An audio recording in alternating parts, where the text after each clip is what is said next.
시청자 여러분, 새해 복 많이 받으십시오. 2026 2차전지 인사이트의 김호수입니다. 자, 설 연휴 잘 보내고 계신가요? 이런 투자 또 포인트를 저희가 잡아드리기 위해서 오늘은 특별히 2차전지 배터리 관련된 전략을 준비했습니다. 지금 2차전지 손실 중이신 분들도 계실 거고 새로 좀 매수를 해서 수익을 보고 싶다 하시는 분들도 계실 텐데 이제 2차전지 시장의 패러다임이 바뀌고 있습니다.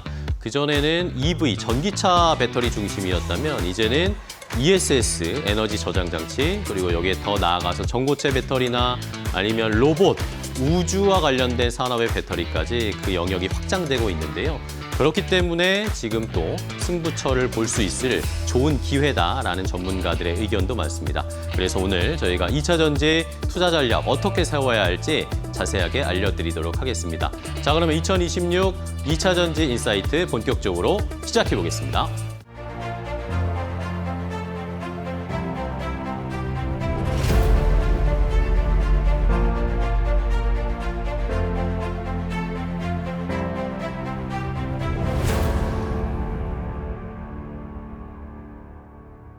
자, 시장에서 돈 되는 섹터 테마 골라보고요. 여기에 종목까지 선정해서 알려드리도록 하겠습니다. 돈 되는 섹터의 테마, 오늘은 이데일리 TV의 박근호 전문위원과 함께하도록 하겠습니다. 위원님, 안녕하세요. 안녕하십니까. 네, 반갑습니다.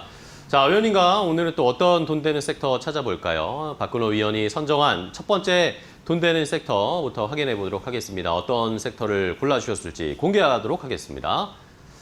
자, 첫 번째는 2차전지, 그 안에서도 전고체 관련된 섹터를 좀 볼 필요가 있다라는 의견을 주셨네요. 자, 2차전지 그 안에서도 전고체. 지금 2차전지가 약간 이제 올라오려다가 또 쉬어가는 모습. 올라가려다가 어쨌든 한번 불은 붙긴 했는데 그 안에서도 그래도 조금 더 안정적으로 확실하게 우리가 기대할 수 있는 건 전고체다라는 말들이 있어요. 위원님은 어떻게 보세요? 네. 우리가 이제 전고체 배터리를 부를 때 다른 단어로 이제 꿈의 배터리라고 부르는 이유가 따로 있겠죠. 그동안에 이제 전고체 배터리가 시장에서 가장 관심을 받았을 때는 어떤 성능이나 이런 것보다도 이제 전기 자동차의 화재로 인해서 안정성이 대두가 됐을 때 전고체 배터리가 이제 그 대안이 될 수 있기 때문에 전고체 배터리 관련주들이 그 당시에 좀 약간 움직이긴 했었습니다만 최근에는 이제 로봇 모멘텀으로 이제 움직이고 있는 상황이죠. 일단 저는 전고체 배터리를 지금 현재 자동차 기업들은 그렇게 반기고 있지는 않을 것 같습니다. 왜 그러냐면 전고체 배터리는 일단은 가격이 굉장히 비쌉니다. 물론 셀 업체에서 만들어서 공급을 하겠습니다만은 셀 업체에서 만들기도 힘들고 가격이 굉장히 비싸기 때문에 지금 현재 완성차 업체에서는 전기차 가격을 낮추는 게 굉장히 좀 급선무긴 한데 그 부분에 있어서 이제 반대적인 효율을 나타내는 게 전고체 배터리죠. 그래서 앞으로 이제 전고체 쪽으로 갈 수밖에 없는 부분들은 뭐 시장에서 그 누구든지 부인할 수 없는 상황인데 이제 부피, 이제 배터리 같은 경우는 가장 중요한 게 이제 부피, 그다음에 무게, 효율 이게 중요한데 기존에 이제 리튬 배터리 대비해서 한 40% 정도 효율이 향상됐다라는 부분은 뭐 전고체 배터리가 왜 꿈의 배터리인지 굳이 설명을 안 드려도 될 것 같습니다. 네. 우리가 이제 이 전고체 배터리가 이제 휴머노이드 로봇 관련돼서 지금 로봇 모멘텀이 생기다 보니까 가끔 이제 이런 좀 궁금증을 갖고 계신 분이 계신 것 같아요. 어떤 부분이냐면, 로봇이 이런 것도 조립을 할 수 있다고? 로봇이 이런 것은 절대 조립을 못할 것 같은데? 라고 생각을 하시는 분들이 계신데, 지금은 맞죠. 근데 이게 생태계가 어떻게 바뀌냐면, 지금 인간을 대체할 수 있는 부분은 이제 로봇이 대체할 수 있는 로봇 대체를 하고 로봇이 도저히 적응하거나 아니면 만들 수 없는 부분은 부품이 로봇에 맞게 바뀌게 됩니다. 그 부분들이 이제 앞으로 공장 같은 데서 자동화 라인에서 이제 로봇의 역할이 얼마나 커질지는 이제 여러분들 다 아실 텐데 아직은 사실 뭐 먼 나라 얘기일 수도 있긴 합니다만 이제 모멘텀은 계속적으로 된다라고 보시면 될 것 같아요.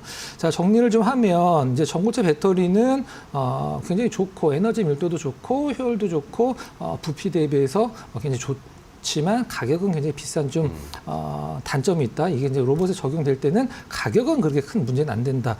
하지만 우리가 보통 그 배터리 쪽에서 뭐 분리막, 뭐 전해액 이런 기업들이 있잖아요. 네.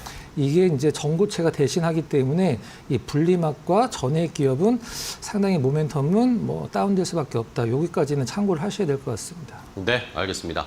자, 전고체 관련해서 지금 뭐 삼성 SDI도 그렇고 여러 업체들이 전고체 배터리 개발에 열을 올리고 있는데 이게 뭐 차에도 들어가겠지만 결국에는 로봇에 들어간다라는 그런 논리구조, 내러티브가 만들어지고 있으니까 관련해서 살펴볼 필요가 있고 오히려 전액 분리막 이런 업체들은 조금은 저희가 조심해야 되지 않을까라는 의견을 가질 수 있을 것 같습니다. 자, 그러면 관련해서 종목들 좀 체크를 해볼까요? 전고체 관련, 배터리 관련 종목은 뭘 보면 좋을까요? 네. 일단 개별주를 먼저 좀 소개를 시켜드릴 네. 텐데요. 원준이라는 종목을 좀 원준? 네. 준비를 했습니다. 원준이 이제 상장되고 나서 가격이 굉장히 많이 빠졌습니다. 거의 네. 5분의 1 토막이 이제 난 상황이긴 한데 원준이 왜 이 전고체 시장에서 관심을 받을 수밖에 없는지를 좀 설명 좀 드려보도록 하겠습니다. 네.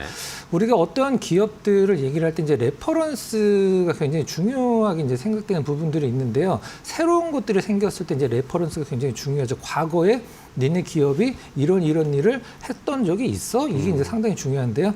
원준 같은 경우는 이제 미국에서 가장 선두라고 해야 될 것 같은데요. 전고체 배터리 선두 기업인 이제 퀀텀 스케이프에 네. 열 처리 장비를 좀 납품을 한 적이 있었죠. 일단 이 원준 같은 경우는 기존에 이제 리튬 배터리에서도 열 처리 장비를 주로 만들던 기업이기 때문에 그게 이제 전고체 배터리 쪽에서도 연결이 돼서 리튬 쪽에서의 어떤 그 레퍼런스가 부각이 되고 있다 이렇게 보시면 될 것 같아요. 과거에 어떤 기업들과의 이제 거래가 있었는지 간단하게 좀 설명을 드리면 포스코 퓨처에 뭐 SK, 삼성 SDI 우리나라에서 좀 내노를 하는 주요사들과 이제 협력을 했던 부분들이 이 전고체 부분에서 조금 더 부각이 되고 있는 게 원준이다 이렇게 보시면 될 것 같고요. 네. 두 번째 기업은 이제 화학 기업 준비를 했습니다. 이제 한농화성인데요. 한농화성 하면 이제 좀 약간 기업 이름이 좀 약간 옛날 기업 같은 느낌이 나긴 합니다만은 네. 그래도 굉장히 우리나라에서 중요한 위치를 차지하고 있는 화학 기업이죠. 전고체 배터리는 세 가지가 있습니다. 이제 우리나라에서 이제 삼성, 앞서서 말씀드렸던 삼성 SDI가 하는 황화물계가 있고요. 그 다음에 앞전에 또 미국의 퀀텀 스케이프가 하는 산화물계가 있고 고분자계 세 개가 있는데 황화물계는 이제 삼성이나 도요타 이제 자동차에 들어가는 어떤 맞는 부분이기 때문에 이제 삼성이나 도요타가 많이 하고 이 산화물계 같은 경우 퀀텀 스케이프, 그다음에 고분자계 같은 경우 소형 기기에 적합한데 이 한농화성은 이제 이 고분자계 관련된 그 전고체 배터리 관련주라고 이제 보시면 될 것 같아요. 좀 소형 기기에 적합하다. 이제 로그법사에 들어가기 좀 약간 적합하다. 이런 식으로 이미지가 좀 떠오르실 거예요. 네. 이 부분과 관련돼서 왜 이제 고분자 전해질이 시장에서 좀 떠오르고 있냐면 공정이 같습니다. 그러니까 무슨 말이냐면 기존의 리튬이온 배터리를 만들던 공정을 이 고분자계를 쓰면 이 전고체 배터리를 만들 때 똑같은 공정과 장비를 쓸 수 있기 때문에 시장에서는 이 고분자계가 지금 약간 떠오르고 있는 상황이고요. LG 에너지 솔루션과도 공동으로 개발을 하고 있는 부분도 상당한 메리트다 이렇게 보시면 될 것 같습니다. 네, 알겠습니다. 자, 한농화성과 원준 두 가지 전고체 배터리 관련 종목을 봤고요. 그러면 탑픽을 봐야 될 텐데 전고체 배터리 관련해서는 역시 떠오르는 종목이 있긴 한데 탑픽은 네. 뭘로 볼까요? 네, 약간 답정너식의 어떤 그 종목 선택이라고 네. 보시면 될 것 같은데 당연히 전고체 쪽은 그동안에 이제 로봇이 주목을 받았던 이유는 현대 자동차 때문이고 현대 자동차와 같이 하는 건 삼성 SDI다 이런 식으로 그렇죠. 이제 네. 붙여 나가면 뭐 당연히 이제 삼성 SDI 쪽으로 답이 귀결이 되는 것 같습니다. 뭐 다들 아시다시피 이제 그 아틀라스 전용 배터리를 공동 개발을 한다라고 이제 표현이 되어 있는데 보도가 됐는데요. 우리가 보통 이 로봇에 들어가는 배터리 용량을 5kWh 정도로 이제 잡고 있습니다. 아무래도 이제 여유 공간이 별로 없기 때문에. 그럼 자동차에는 어느 정도 들어가냐면 자동차에는 우리가 보통 한 중형차 기준으로 한 70에서 80kWh가 들어갑니다. 하지만 여기서 하나 우리가 생각해 볼 필요성은 그러면은 뭐 전기차 대비해서 용량도 굉장히 작고 아무래도 시장이 이렇게 크지는 않을 텐데 라고 생각을 하실 수도 있지만 이 로봇은 이제 교체하는 배터리도 생각을 좀 해줘야 되거든요. 그리고 아직은 이제 이 규모를 생각할 때는 아니라고 좀 생각을 하고 있습니다. 삼성 SDI 같은 경우는 이제 이 로봇 배터리 관련돼서 27년도에 본격적으로 양산 체제를 좀 갖춘다. 나온다라고 이제 발표를 좀 했었고요. 네. 이 삼성 SDI가 하는 앞서서 말씀드렸던 이제 전고체 배터리 같은 경우는 굉장히 이제 프리미엄 자동차에만 들어가는 거기 때문에 사실 그렇게 시장은 크지는 않을 것 같아요. 그래서 모멘텀은 조금 로봇 쪽에 좀 더 포커스를 맞추는 게 맞지 않나라는 생각을 좀 하고 있습니다. 네. 지난 분기죠. 25년도 4분기 실적이 나름대로 괜찮았는데 이제 보상금이 굉장히 좀 크게 들어왔고 그다음에 ESS가 견인을 했는데 반대로 얘기하면 1분기에는 이 보상금과 관련돼서 조금 이제 비일 가능성이 있거든요. 4분기 대비해서 1분기 실적은 좀 큰 기대를 안 하시는 게 좋을 것 같고요. 가장 중요한 부분 말씀드리도록 하겠습니다. 네. 삼성 SDI에서 가장 중요한 건 헝가리 공장의 가동률이 가장 중요한데 작년 4분기 한 40% 정도밖에 안 됐죠. 공장의 가동률이 떨어진다는 건 무언가를 만들지는 않는데 고정 비용은 계속 들어간다는 얘기가 똑같습니다. 그렇기 때문에 가동률이 최소 70% 이상을 올라줘야 되는데 일단 1분기에 가동률이 50% 넘은 것으로 좀 확인이 되고 있고요. 그다음에 2분기에는 2분기 얼마 안 남았죠. 70%까지 확대될 것으로 보고 있습니다. 매수가는 현재가로 하도록 하고요. 목표가는 48만 원, 손절가는 33만 원으로 딱딱 끊어서 제시를 해드리도록 하겠습니다. 네, 알겠습니다. 자, 삼성 SDI 헝가리 공장의 가동률도 체크를 해보면서 그리고 4월쯤에 이제 실적을 발표할 텐데 그때는 실적은 크게 기대하지 않는 걸로 저희가 인지를 하고 대응을 해보고 좋은 자리를 한번 잡아보도록 하겠습니다. 자, 첫 번째 돈 되는 섹터 전고체 배터리 관련해서 확인을 해봤고요.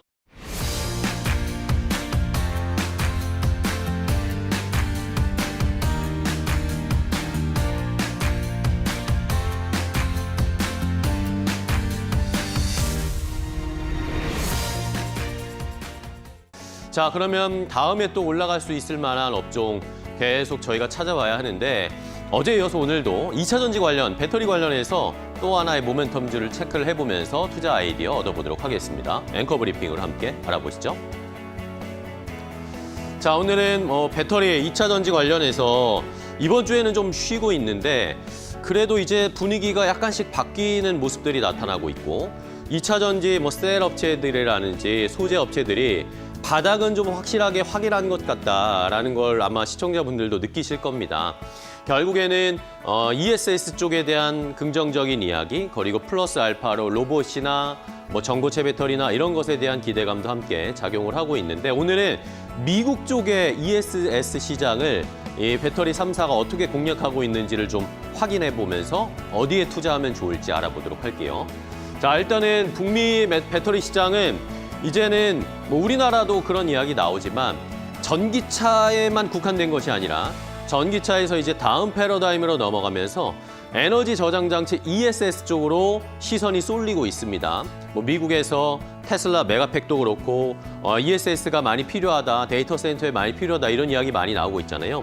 자, 그럼 왜 ESS인가라고 우리가 의문을 가졌을 때 결국에는 지금 우리나라 대표적인 예로 세 빅3, 우리나라의 빅3 셀 업체들을 봤을 때 실적이 안 좋잖아요. 실적이 우리가 만족스러울 만큼 숫자가 찍히지를 않습니다. 그런데 만약에 미국에서의 ESS 시장, 지금은 중국이 거의 다 점령을 하고 있는 상황인데 어쨌든 미국이 중국을 계속 때리고 있지 않습니까? 그러면 ESS 쪽에서도 결국에는 중국을 차츰차츰 배제할 수밖에 없고 그러면 그 빈틈을 우리가 들어갈 수 있다라는 가능성이 있습니다. 그러면 이것은 ESS는 즉시 매출로 연결이 되면서 숫자로 찍힐 수 있기 때문에 이것이 국내에서도 정부 사업을 따내는 것도 중요하지만 미국 시장을 선점하는 게 굉장히 중요하다라는 포인트입니다. 말씀드린 것처럼 전기차 수요 둔화, 이 캐즘이 장기화되다 보니까 공장 가동률이 하락을 하고 있는데 수년 단위 투자가 필요한 이 전기차 EV 쪽과는 달리 ESS는 계약을 한번 딱 하게 되면 숫자가 한꺼번에 확 찍히는 그런 식의 프로젝트잖아요. AI 데이터 센터가 미국에서도 우리나라에서도 전 세계에서 AI 데이터 센터 계속 필요하다. 여기에 당연히 전력망이 필요하다는 것으로 ESS가 포함이 되고 있고 노후 전력망 교체 수요도 미국뿐만 아니라 유럽이든 전 세계에서 늘어나고 있잖아요. 이게 결국에는 발주와 수주를 한번 따내게 되면 큰 액수가 한꺼번에 딱 찍히니까 이게 아마 캐시카우가 되면서 밑바탕이 되어줄 수 있는 숫자가 되는 근본이 될 것이다라는 것이 시장의 이야기, 평가입니다. 자, 그러면 여기서 경쟁에서 중요한 포인트는 무엇이냐? 기술력도 일단 뭐 중요하죠. 그전까지는 저희가 뭐 NCM이냐, 뭐 LFP냐, 뭐 이런 기술과 관련된 경쟁이 있었다면 이제 ESS 쪽으로 갔을 때는 납기를 준수하고 빨리 데이터 센터를 지금 만들려고 하고 있기 때문에 빠르게 공급해 줄 수 있고, 만약에 미국에서 데이터 센터를 짓는다 하면 미국에서 만들어서 빨리 이렇게 ESS LFP 배터리를 줄 수 있느냐, 이게 가장 중요한 포인트가 될 겁니다. 마지막에 보이시는 것처럼 지금 당장 미국에서 ESS 관련된 배터리를 뽑아낼 수 있는가, 이게 가장 중요한 경쟁 포인트가 되고 있습니다. 자, 그럼 한 업체씩 볼까요? 다음 페이지 보시면 LG 에너지 솔루션부터 보겠습니다. LG 에너지 솔루션은 이미 미국에서 ESS를 만들고 있습니다. 선점을 했다고 할 수 있겠죠. 누적 수주가 140기가와트시를 돌파를 했습니다. 그리고 올해 수주 목표는 90기가와트시 이상, 그러니까 지금까지 누적으로 수주한 것 절반 이상의 수준을 올해는 수주를 딸 것이다라는 목표를 제시하고 있고요. 최근에 뭐 하나큐셀과도 계약을 했잖아요. 이야기가 나왔고, 뭐 테라젠이라든지 엑셀시오라든지 이지4라든지 이런 글로벌 업체들과도 역시 꽤나 큰 규모의 수주 공급 계약을 따냈습니다. 올해 수주 목표를 달성할 수 있을지 잘 봐야 되겠고, 수주 목표를 달성하면 그게 차츰차츰 이제 순차적으로 실적으로 반영이 될 테니까 그게 가장 중요한 포인트가 되겠습니다. 자, 말씀드렸듯이 LG 에너지 솔루션은 이미 미국에서 ESS 관련된 배터리를 만들고 있습니다. 미국의 미시간 홀랜드 공장, 여기에서 이미 작년부터 ESS 양산을 시작을 했고요. 여기에다가 최근에 뭐 조인트 벤처 관련된 같이 했던 기업들과의 계약을 조금 바꾸면서 여기에서 EV 배터리가, 전기차 배터리가 아니라 ESS 배터리를 만들려는 그런 행보를 보이고 있습니다. 캐나다에서 넥스트스타 에너지를 인수해서 이것을 작년부터 가동을 하면서 이제 ESS 관련된 배터리를 만들어내기 시작을 했고요. 오하이오 주에는 일본의 혼다와 조인트 벤처를 맺은 공장이 있는데, 여기에 일부 라인을 전기차 배터리 만드는 데서 ESS 쪽으로 전환시키는 작업을 하고 있습니다. 그러니까 이런 흐름만 봐도, 움직임만 봐도 LG 에너지 솔루션은 미국에서 ESS로 빠르게 전환하겠다라는 의지를 확인할 수가 있겠죠. 이러면서 ESS 매출을 전년 대비해서 3배 높이는 것이 역시 목표다. ESS 쪽에 강하게 드라이브를 걸겠다는 것이 지금 LG 에너지 솔루션의 전략. 그러면서 미국 시장을 차츰차츰 ESS 시장도 확대해 나가겠다라는 전략입니다. 자, 다음은 삼성 SDI도 봐야 되겠죠. 삼성 SDI는 빠르게 좀 따라가려는 움직임을 보이고 있습니다. 물론 전고체에 많은 관심을 가지고 계시겠지만 삼성 SDI도 얼마 전에 실적 발표하고 컨퍼런스 콜에서 우리도 ESS 간다, 드라이브를 걸 거다라는 식의 언급을 했습니다. 일단은 삼성 SDI는 NCA, 니켈, 코발트, 알루미늄 관련된 요 NCA 계열의 배터리로 일단 승부를 보고 기본적으로 이걸 깔고 가고요. 그다음에 프리미엄 SBB라고 해서 삼성 배터리 박스, 이게 굉장히 평가가 좋더라고요. 그리고 여기에 플러스 알파로 이제 삼성 SDI도 LFP 배터리를 양산을 할 것이다라는 것이 지금 시장의 전반적인 평가고 추측입니다. 자, 2월에 테슬라와 메가팩, 얼마 전이었죠? 미국의 빅테크 기업과 메가팩 배터리 수조 원대 공급 계약을 했다라는 소식이 전해졌는데, 그 당시에는 뭐 이게 테슬라다라고 공식적으로 공시를 하지는 않았습니다. 이게 비밀 유지 조약 이런 것들 때문에 아마 공개하지 않은 것 같은데, 지금 시장에서는 이거 테슬라인 것 같다라는 그런 의견들이 많습니다. 그리고 테슬라의 메가팩 에너지 저장 장치 관련된 이쪽에 ESS를 이제 공급할 것으로 예상이 되고 있는 상황이고, 지난해 말에도 미국의 에너지 기업과 역시 2조 원대 공급 계약을 체결하면서 ESS 쪽으로 이제 조금씩 결과물들은 보여주고 있는 게 삼성 SDI의 이 입장이고요. 삼성 SDI도 LG엔솔과 비슷합니다. 인디애나의 스타플러스 에너지 일부 라인을 지금 또 EV에서 ESS 쪽으로 전환하는 그런 추진하는 전략을 활용을 하고 있고, 2026년 하반기에는, 올해 하반기에 현지에서 LFP를 결국에 생산해서 결국에 이걸 빠르게 그리고 값싸게 공급하는 전략을 삼성 SDI도 추진할 것으로 지금 시장에서는 예상이 되고 있습니다. 그러면서 역시 삼성 SDI도 지금의 매출에서 역시 ASS의 비중을 점차 늘리겠다. 이런 걸로 안정적인 캐시카우 실적이 찍히는 것들을 좀 보여주겠다라는 전략을 펼칠 것으로 보입니다. 자, 마지막은 SK온입니다. SK온도 미국에 지금 열심히 공을 들이고 있습니다. SK온도 마찬가지인데요. 포드와의 합작 공장 블루오벌 SK에서 이것을 이제 역시 EV 쪽에서 ESS 쪽으로 라인을 전환하는 포드에 들어가는 EV 배터리를 만들던 걸 이제 SK온이 독자적으로 ESS 라인을 전환하는 이 작업을 추진하고 있고요. 미국의 에너지 기업인데요. 플랫아이언과 규모는 크지가 않은데 1기가와트씩 공급 계약을 처음으로 체결을 했습니다.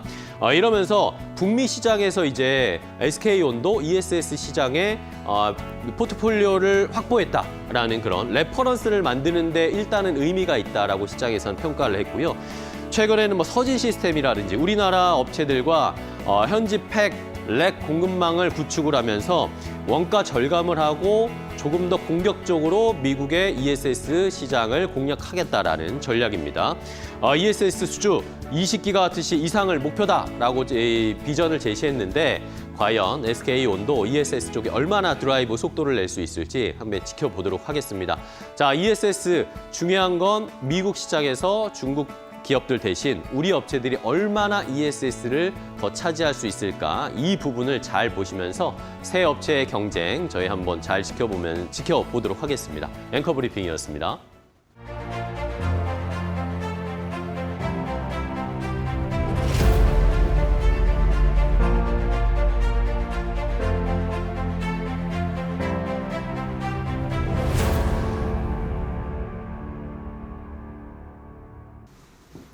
자, 두 번째도 역시 배터리 관련 이야기인데 이번에는 ESS 쪽을 보겠습니다. 자, ESS 최근에 시장에서 이 LG 에너지 솔루션이나 삼성 SDI나 SK온이나 ESS 쪽에 지금 굉장히 집중하고 있다. 이게 앞으로의 실적 개선과 이게 빠르게 실적에 반영될 거다. 이런 평가들이 나오던데 위원님은 어떻게 보세요? 네, 최근에 테슬라 실적을 봐도 그렇고 일론 머스크가 직접 언급하는 걸 봐도 그렇고 네. 지금 자동차보다도 ESS 쪽의 성장이 굉장히 가파르다라는 것을 이제 일론 머스크도 강조를 하고 있는 상황인데요. 얼마의 시장 규모를 갖고 있는지도 중요합니다. 하지만 지금 규모는 작지만 어느 정도의 시장에서 성장률을 갖고 있는 게 훨씬 더 중요하거든요. 그 부분이 바로 ESS에 관심을 가져야 되는 가장 중요한 부분입니다. 네. 현재 ESS 시장 규모가 현재는 한 250억 달러 정도 될 거예요. 아마 작년 정도에 250억 달러 규모였었는데 이게 이제 연평균 한 19% 정도로 성장을 해서 2036년도에는 6년 정도 뒤에는 한 940억 달러를 전망을 하고 있는 상황인데 배터리 시장 전체에서 이제 규모를 보면 배터리 시장이 아마 100이다라고 가정을 했을 때 지금 전기차 쪽이 한 85 정도 되고 이제 ESS 쪽 15 정도 되는데 이게 앞으로는 계속적으로 이제 ESS 쪽이 올라갈 수밖에 없는 상황이죠. 일단 필수 불가결하다라는 단어를 좀 쓸 수밖에 없는 상황인데 우리가 보통 태양광 같은 경우도 마찬가지긴 합니다. 태양광이 있으면은 ESS가 없으면 이게 사실 효율적으로 말이 안 되는 거는 밤에는 이제 전기를 쓸 수가 없으니까 그래서 낮에 생성됐던 전기를 ESS에 담아놓고 그럼 이제 밤에 이제 그걸 송출을 하는 거죠. 다만 좀 약간 아쉬운 부분이 있긴 합니다. 오히려 이게 더 나을 수도 있긴 합니다만은 어떤 부분이냐면 지금 현재 전 세계 ESS 시장의 83%, 5% 정도가 다 중국 기업입니다. 네, 상위 1등서부터 7등까지가 다 중국 기업인데 우리나라 기업들은 현재 SK, LG, 삼성 합쳐도 한 5%가 아마 될까 말까 하는 정도 상황인데 이걸 반대로 얘기를 하면 우리가 이제 중국 쪽의 점유율을 뺏어오면 되지 않을까. 물론 굉장히 좋은 생각이긴 합니다만 가격적인 부분에서 아직까지는 중국 기업이 좀 유리한 고지를 차지하고 있기 때문에 우리 이제 논 차이나 시장에서 조금 더 성장을 기대를 해보면 될 것 같습니다. 네. 자, 이러면서 아직까지는 중국이 압도적인 점유율을 차지하고 있지만 미국에선 어쨌든 중국의 ESS, LFP를 조금씩 이제 배제하는 정책들이나 기조가 나올 수 있기 때문에 거기를 우리가 파고 들어가야겠죠. 자, 그러면 종목들로 좀 체크해 볼까요? 뭐 ESS 관련 종목 뭘로 처음 네. 해볼까요? 뭐 상징적인 종목 두 종목 간단히 좀 먼저 네. 말씀드려보도록 하겠습니다. 뭐 대장주 당연히 LG 엔솔입니다. LG 엔솔 같은 경우는 이제 전기차 쪽에서의 어떤 매출 영업이익 감소를 ESS 쪽에서 어떤 메꿔가고 있는 상황인데 LG 에너지 솔루션의 가장 큰 장점은 이제 경쟁사라고 할 수 있는 삼성과 SK가 미국 쪽의 기반을 지금 전환을 준비하는 과정에서 LG는 먼저 그거를 만들어 놨다라는 게 가장 큰 장점이라고 보시면 될 것 같고요. 두 번째 종목은 이제 LNF, 이제 얼마 전에 ESS 관련 LFP 배터리 관련 주로 시장에서 이제 대장주 역할을 했었고 앞으로도 가장 좋을 수밖에 없을 것 같습니다. 네. 일단 작년에 적자폭을 소폭 줄였다라는 게 굉장히 좀 강점이라고 보시면 될 것 같고요. 미국 현지에서 이제 LFP 양극재 양산을 돌입을 할 수 있는 우리나라 양극재 기업 중에 가장 유일한 기업은 LNF이기 때문에 미국 쪽에 공장도 갖고 있고 미국 쪽에서 양극재를 생산하는 LG 엔솔 그다음에 LNF가 가장 관련주로서 좀 부각이 될 가능성이 높다 이렇게 보시면 될 것 같습니다. 네, 알겠습니다. 자, 이렇게 LNF와 LG 에너지 솔루션 뭐 대표적인 ESS 관련 종목이고요. 그러면 탑픽으로는 뭘 보시는지 궁금한데요, 의원님? 탑픽은 제가 봤을 때는 당연히 서진 시스템입니다. 서진 시스템? 네, 서진 시스템이 어떤 걸 하는 기업이냐면 ESS 보면 우리가 보통 컨테이너 같은 모양이 이제 생각이 네. 나실 텐데요. 그 안에 들어가는 배터리 빼고는 다 하는 게 이제 서진 시스템입니다. 이제 알루미늄 캐스팅, 다이 캐스팅 하는 기업인데 일단 이 기업을 왜 봐야 되냐면 최근에 이제 굉장히 큰 어떤 수주가 좀 있었죠.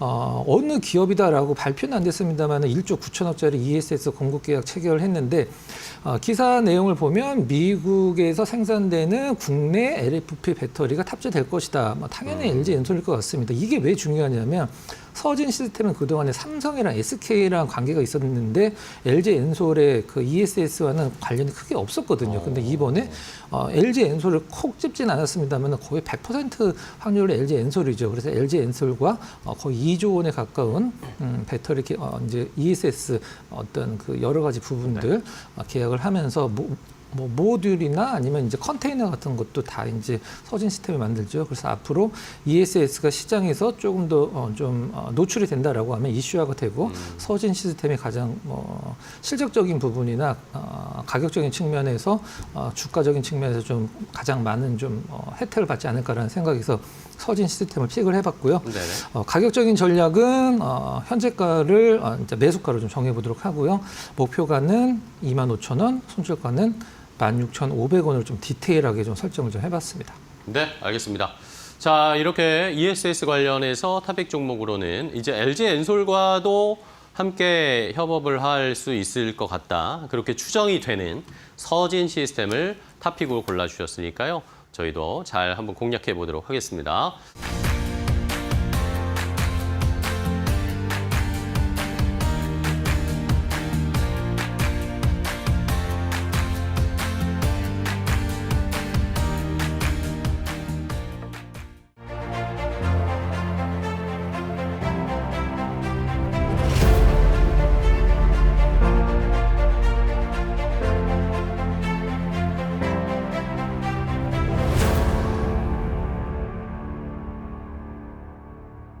이데일리 TV의 서동구 전문위원과 함께하겠습니다. 위원님 안녕하세요. 네, 안녕하세요. 네, 반갑습니다. 위원님과 함께 자, 첫 번째 종목은 뭔지 바로 공개하도록 하겠습니다. 자, 첫 번째는 포스코홀딩스입니다. 포스코홀딩스가 오늘 장 초반에 꽤나 많이 올라가더라고요. 근데 오늘 지금은 일단 한 3%대 유지를 해주고 있는데 자, 이 철강주에 대한 평가들이 좀 엇갈립니다. 제가 오늘 작년 연말이었나 연초에 봤을 때 외국계 리포트에서 오히려 철강 좀 봐야 된다라는 리포트를 보고 제가 되게 의외다라고 생각했거든요. 네. 이제 고민이죠. 이 우리 포스코 홀딩스를 철강 산업 쪽으로만 국한할 것이냐. 그렇죠. 아니면 지난 2차 전지에 광풍이 불었을 때 관계사들의 그런 2차 전지 밸류체인으로서 봐야 될 거냐. 그 기로에 서 있다. 어떤 면에서 이렇게 볼 수 있고 외국계들이 긍정적으로 보는 가장 큰 이유 중에 하나는 결국은 중국의 어떤 철강 산업 규제라든가 뭐 이런 부분들이 반사이익을 거둘 수 있지 않느냐라는 그런 것은 우리 국내 리포트들도 종종 나오고 있습니다. 네네. 우리가 한번 포스코홀딩스를 냉정하게 바라볼 필요가 있겠는데요. 뭐 단순하게 보면은 국민 주식 포항제철 뭐 이거부터 시작된 거 아니겠습니까? 국민주 하면서. 그러니까 철강이라는 부분 산업의 쌀이었죠, 사실은. 60년대, 70년대만 해도. 그 이후에 이제 무역이라든가 에너지 건설, 물류, IT 인프라 그리고 가장 최근에 사실은 그러니까, 2차 전지라는 2차 전지. 부분을 가지고 어떠한 캐시카우 역할을 해줄 걸로 기대를 했었는데 이것이 뭐 캐즘이라든가 여러 가지 어떤 과잉 생산이라든가 이런 우려 때문에 약화가 됐고 네. 또 그러다 보니까 경쟁사인 중국이 치고 올라오면서 좌지우지하는 이런 어떤 흐름을 보여주고 철강 산업에 대한 쇠퇴라고 그럴까요? 뭐 이러한 부분들을 만회할 수 있는 여건이 충분히 갖춰지질 못했다라고 네. 볼 수 있을 것 같습니다. 결국 이 포스코 홀딩스를 중심으로 해서는 중국의 어떠한 그 규제가 얼마나 더 강화가 되고 그리고 또 철강 회복이 지연이 되지 않고 네. 뭔가 개선될 수 있는 여지가 있느냐. 그리고 또 2차 전지라는 쪽 부분에 있어서도 중요한 포인트로 작용을 하는데 다행스러운 것은 뭐 어저께 이제 에코프로를 가지고 우리가 얘기를 했습니다만은 네. 포스코 퓨처엠을 중심으로 해서도 올해부터 이제 흑자 폭이 얼마나 될지 모르지만은 흑자 전환에 대한 기대감이 커지고 있는 거고요. 또 하나는 이제 뭔가 2차 전지에 우리가 흔히 얘기하는 재료로서 또 리튬 사업을 속도감 있게 하고 있는 것도 사실입니다. 아르헨티나에 이어서 계속해서 염호 개발을 추진하고 있고 이러한 자원과 관련된 부분이 이제 중국과 대결의 구도로 가고 있고 미국에서도 보호를 하고 또 활성화시키고 개발하려는 움직임이 나타나고 있다는 것을 감안한다라면은 결국 포스코홀딩스가 철강 산업이 회복되는 것도 중요하지만 네. 중국의 철강 산업 구조조정의 반사 이익만을 바라볼 것이 아니라 이러한 리튬을 중심으로 한 2차 전지 소재단들 그리고 관계사들의 실적 개선이 얼마나 빠르게 이루어지느냐 네네. 이것이 중요한 포인트로 작용되지 않을까라고 말씀을 좀 드릴 수 있습니다. 또 하나는 사실은 PBR이 아직도 0.5배에서 머물러 있다라는 거죠. 그런데 네. 지금 시장은 뭐 1배를 회복해주고 계속해서 좋은 흐름들이 연출되고 있는데 반도 회복을 못했다는 얘기 아닙니까? KB금융도 1배인데. 그렇습니다. 근데 문제는 PER이 아직도 고평가돼 있다라는 얘기들이 나오고 PER은요? 있습니다. 그렇다면 결과적으로 봤을 때 뭐 대표적인 게 이제 니폰 스틸이 되겠습니다만은 일본제철 같은 경우에도 PER이 9배 내외에서 움직이고 9배. 있단 말이에요. 그런데 사실은 현재 포스코의 2025년도 작년 기준으로 봤을 때도 아직도 25배 내외에 있고 12개월 포워드를 기준으로 해도 15배, 16배 정도라고 보니까 이러한 부분들이 그러네요. 결국은 PBR은 낮지만 이익 개선이 빠르게 이루어지질 못하고 있구나. 라는 이 공방전이 계속 벌어지고 있는 게 아니냐. 이렇게도 볼 수 있는 것 같습니다. 그렇네요. 그래서 아까도 말씀드렸던 것처럼 결과적으로는 저평가라는 부분은 우리가 충분히 이해하지만 이 부분을 상쇄시켜 줄 수 있는 PER이 조금 더 개선이 돼주고 결국은 EPS가 좋아져야 된다는 얘기인데 그렇죠. 그 EPS를 기여해 줄 수 있는 쪽은 2차 전지 쪽의 움직임들이 중요하지 않을까. 그런 측면에서 봤을 때 포스코 퓨처엠이 중심이 되면서 양극재, 음극재를 다 하고 있다라는 거 관련 그런 어떤 시너지 효과가 빠르게 나타나 준다라면 PER도 더 낮아질 수 있고 그만큼 PER이 낮아진다는 얘기는 EPS가 개선이 된다는 얘기 아니겠습니까? 그런 쪽을 우리가 좀 봐야 되는데 상당히 그래도 의미 있는 모습들을 최근 들어서 보여주고 있습니다. 일봉의 모습으로 먼저 좀 보시도록 하겠는데요. 좋습니다.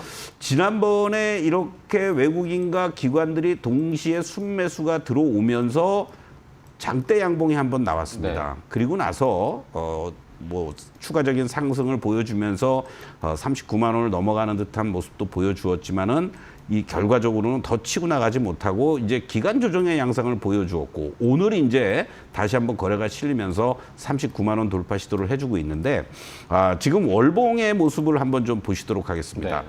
뭐 저거는 우리가 뭐 2차 전지에 광풍이 불었을 때 가격이니까 76만 4천 원은 뭐 기대를 하지 않더라도 아주 중요한 자리인 이 33만 원이 지지가 되고 1차적으로 저항이라고 할 수 있는 이 39만 원과 40만 원을 빨리 돌파를 해주고 안착해줘야 된다는 얘기죠. 이것이 장기간에 걸쳐서 나타났던 저항의 자리고 이 자리가 이탈이 되니까 일순간에 이렇게 급락했던 모습입니다. 네. 그래서 포스코 같은 경우에는 현재 시점에서만 본다라면은 이제 39만 원을 안착하기 위한 공방전이 벌어질 겁니다. 네. 이 39만 원이 안착이 돼준다면 다음 자리 48만 원과 50만 원을 향해서 갈 수 있는 그 정도만 된다라면 사실은 뭐라 그럴까요? 우리 산업을 담당하고 있는 가장 최근에 LG전자까지도 급등을 했잖아요. 그러니까 그렇네요. 현대차 같은 경우도 30만 원이라는 장기 저항을 로봇이라는 네. 거를 가지고 돌파를 해 주었다. 또 LG전자도 로봇과 관련된 그렇네요. 그러한 모멘텀이 작용이 되고 그러한 측면에서 봤을 때 그룹사 중에서 포스코홀딩스도 뭔가 모멘텀이 나와줘야 되는데 지금 현재 시점에서는 로봇보다는 2차 전지 쪽들의 움직임을 잘 보면서 여러분들이 대응하고 결국은 아까 말씀드렸던 것처럼 39만 원에 대한 안착이 이루어졌을 때 추가 상승이 쉽게 나올 수도 있다. 만약에 그렇지 못한다면 여전히 뭐 32, 3만 원부터 39만 원의 밴드에서 움직일 수 있겠구나라고 염두에 두시는 게 좋을 것 같습니다. 네, 알겠습니다.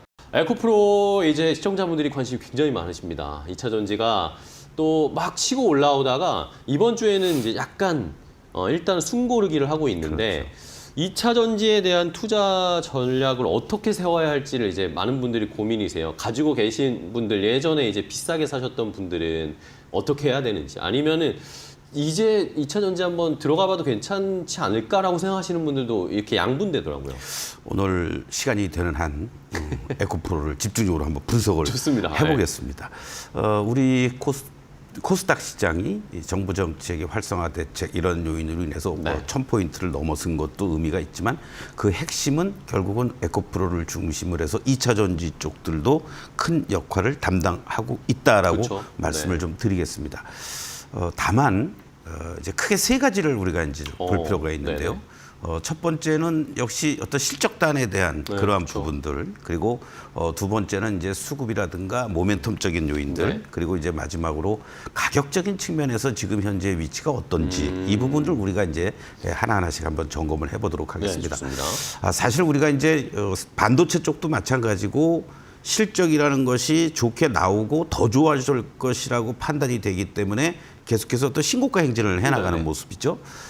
그런데 에코프로 같은 경우에는 사실 2022년도에 영업이익이 6,132억을 기록하면서 그때가 사상 최대 실적을 달성했습니다. 근데 주가는 오히려 그때는 그렇게 별로 반응을 안 하다가 네. 2023년도에 그쵸. 30만 원을 넘어가면서 광풍이 연출이 됐죠. 근데 2023년도에는요, 냉정히 보면은 분기마다 영업이익이 좀 감소되는 영상을 보이고 있었습니다. 그런데 주가는 계속해서 고고싱을 했던 그러한 모습을 보여주었다라는 거죠. 그러다가 결국은 2024년도에는 적자로 전환이 되는 그러한 모습들을 보여주었고요. 그렇죠. 다행히 극적으로 작년도에 분기마다 흑자를 기록하면서 2천억대 그러한 어떤 흑자 전환을 이루어졌다라는 거. 그러한 부분들이 어느 정도 주가에 반영이 되면서 작년 말부터 이제 뒤늦게 또 뭔가 개선이 되고 있구나. 이러한 부분들 속에서 움직여주는 요인이 됐고 또 하나는 이제 결국은 어떤 실적이 이렇게 개선될 수 있던 가장 큰 이유 중에 하나는 결과적으로는 2022년부터 7천억 원을 투자한 인도네시아의 재련 투자를 통해서 한 2,500억의 순이익을 보여주었다라는 네네. 거 이런 부분이 긍정적인데 문제는 에코프로가 결국은 따지고 보면은 지주사의 역할을 하지 않습니까? 네네. 그렇기 때문에 우리가 상장되어 있는 세 개 업체들이 또 있습니다. 에코프로 BM도 예. 있고 또 근데 에코프로 BM 같은 경우에도 현재 시점에서만 놓고 보면 흑자 전환을 이루어졌는데 에코프로 머티 같은 경우에는 지난 4분기에 이제 겨우 흑자 전환이 이루어졌고요. 네네네. 에코프로 HN 같은 경우에는 계속해서 영업이익이 감소되는 이러한 모습을 보여주고 있다라는 것이 에코프로가 이러한 관계사들의 실적에 힘입어서 추가적인 상승을 보이기에는 아직은 조금은 이제 역부족이다. 이런 말씀을 좀 드릴 수가 있습니다. 그런데 이런 와중에 많은 사람들이 이번에 단숨에 20만 원 넘어갈 수도 있어라고 생각할 수 있었겠지 몰라도 현재 시점에서만 놓고 본다라면은 이후에 어쨌든 작년에 여러 가지 자사주 매각과 관련된 많은 논란이 있었습니다. 네. 상법 개정안이 통과가 되면은 보유하고 있던 것들은 무조건 다 청산해야 되는 거냐 아니면 어떻게 해야 되는 이런 요인들이 나오면서 소위 말하는 이제 교환사채들을 많이 발행을 했죠. 네. 에코프로도 마찬가지였습니다. 그래서 작년 10월에 750억 규모의 교환사채를 발행했고 당시에 가격이 9만 500원입니다. 네. 그러니까 9만 500원 이상 넘어가서 그것을 받은 쪽 입장에서는 야 이거 좀 이익 좀 날 것 같다 싶으면 언제든지 청산할 수 있는 그쵸? 가격이 온다라면은 청산하는 거죠. 바로 그것이 이제 주가가 이렇게 15만 원 이상 넘어가고 18만 원도 넘어가는 흐름들이 나오니까 최근의 흐름들을 보면 한 350억 정도가 행사가 됐다라는 이러한 얘기들이 이제 나오고 있는 거죠. 이러한 것들을 감안했을 때 단기적으로 수급이 처음에 우리가 ETF 쪽을 중심으로 해서 우리 흔히 얘기하는 코스닥 150의 ETF 쪽에 1등이 에코프로 아닙니까? 네네. 그러니까 개인들 입장에서는 ETF 들어오고 자연스럽게 증권 쪽에서는 에코프로를 의무적으로 시가총액 1위 종목이니까 편입할 수밖에 없는 그런 어떠한 흐름들이 상당히 긍정적으로 작용이 됐지만 이 교환사채 물량으로 인해서 일단은 조금은 주춤해졌다. 이렇게 말씀을 좀 드릴 수가 있겠고 네. 회사 차원에서 이제 앞으로 2026년도가 중요하겠죠. 상당히 긍정적인 얘기들은 나오고 있습니다. 2차 전지 쪽에서만이 아니라 이런 메탈 가격 상승이라든가 그리고 이제 ESS 관련해서 누가 되든 결국은 우리 소재단들 사용해주지 그렇죠. 않겠나 우리나라 이렇게 거 쓰라는 정부의 되지 그런 않겠습니까? 권고도 있고. 그런 부분에 있어서의 의미 또 하나가 이제 바로 로봇 배터리 시장 성장에 따른 네. 이러한 부분들로 어떻게 보면 이제 라인을 다변화시키겠다는 얘기 아니겠습니까? 이러한 부분이 얼마만큼의 매출과 흑자 기조를 유지시켜줄 수 있느냐 이것이 이제 앞으로 주가가 움직이는 데 있어서의 중요한 포인트다라고 이제 말씀을 좀 드릴 수가 있는데 주가의 모습을 한번 보면서 네. 현재 시점에서 우리 보유하고 계신 분이라든가 또는 신규 진입을 하시려는 분들은 어떻게 대응하는 것이 좋은지 한번 말씀을 좀 좋습니다. 드리도록 하겠습니다. 가격 좀 체크해 주세요. 자, 여러분들 이 주봉의 모습으로 좀 보도록 하겠는데요. 네. 사실 에코프로의 경우에도 2021년도, 2022년도 반짝반짝하기도 했었습니다만은 본격적으로 이제 움직인 게 결국은 2003년도 1월 달부터 움직이기 시작했고 이때 이제 거래가 실려지기 시작을 했습니다. 바로 이 자리를 여러분들 이제 잘 보실 필요가 있는데요. 이 자리가 거래가 실려주면서 돌파가 된 자리, 그냥 4만 원이라고 그러죠. 4만 원이 넘어가는 순간부터 주가가 고공행진을 하기 시작을 한 겁니다. 그러면서 이렇게 급등과 단기 조정 이후에 광란의 시간을 진짜 2023년도 7월 말에 거의 2차 전지 붙은 것들은 웬만한 건 다 상한가 들어가는 다 그런 날아갔었죠, 어떤 그때. 흐름들을 기록하면서 30만 1,900원을 기록했던 이러한 모습인데 그 이후에 이제 주가가 하락을 했습니다. 그리고 이 하락하는 과정에서 어디까지 하락할지 아무도 모르는 정말 참담한 그런 어떤 기간을 보였는데요. 상당히 이 자리가 왜 중요하냐고 말씀을 드렸냐면 네. 제가 이 자리에 고점 자리 정확하게 39,600원이었는데요. 그 자리를 한번 이렇게 여러분들 네네. 표시를 해보겠습니다. 결국은 주가가 내려갈 만큼 내려가는 시점이 이 직전에 출발 시점까지 근접을 해주고 나서 거기서부터 이제 뭔가 꿈틀대기 시작을 했습니다. 근데 이때부터는 분기 흑자들이 이루어지는 시점들이 연출이 됐었던 네네네. 거예요. 바로 작년 3분기 또 이렇게 해서 1차 반등 한번 주고 그러나 기본적으로 주봉상에서 이 60주선이 여전히 하락 조정을 보여주고 있었기 때문에 네네. 지난번 구간에서 이 6만 원을 넘어가는 듯 했던 자리에서 저항받고 내려왔죠. 그러니까 내려올 때 이제 지금부터가 중요합니다.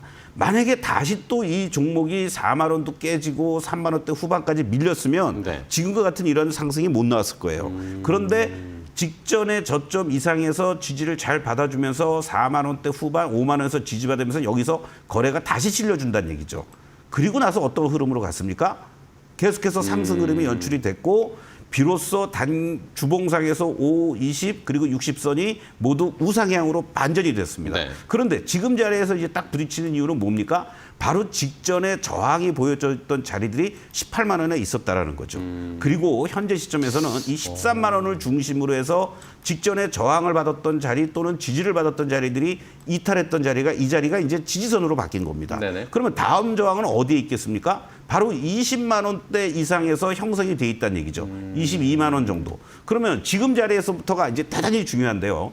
여기서 만약에 아까 말씀드렸던 것처럼 13만 원을 하단으로 잡고 18만 원을 1차 저항으로 상당히 설정을 했습니다.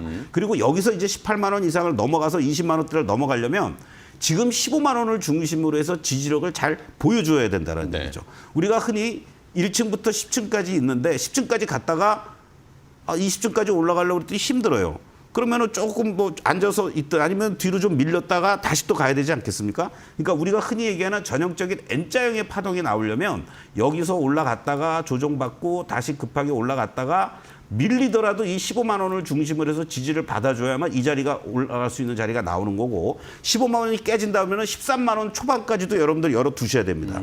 그렇기 때문에 보유하고 계신 분들 입장에서는 이번에 또 한번 18만 원을 넘어가는 흐름이 나오고 저항으로 작용이 된다면 일부 비중을 줄여주시는 거고 네네. 그리고 신규 진입은 15만 원을 중심으로 해서 분할 매수하다가 13만 원 초반까지 내려오면 거기서 추가 매수 거기가 이탈이 된다 그러면 일단은 끊어줬다가 다시 공략하는 이러한 전략으로 에코프로가 움직여줘야 되고 정부에서 증시 활성화 대책 단순한 어떤 제도만 갖고는 안 되겠죠. 네. 이 전기차 수요라든가 여러 가지 면에서 이러한 정책적인 부분도 추가적으로 나와준다라면 다시 한번 이 2차 전지 쪽들이 중심이 되고 그 중심에 에코프로 관련주들을 중심으로 해서 코스닥 시장의 추가적인 상승 흐름을 이끌어갈 수 있다. 이런 관점으로 여러분들이 봐주시면 좋을 것 같습니다. 네, 알겠습니다.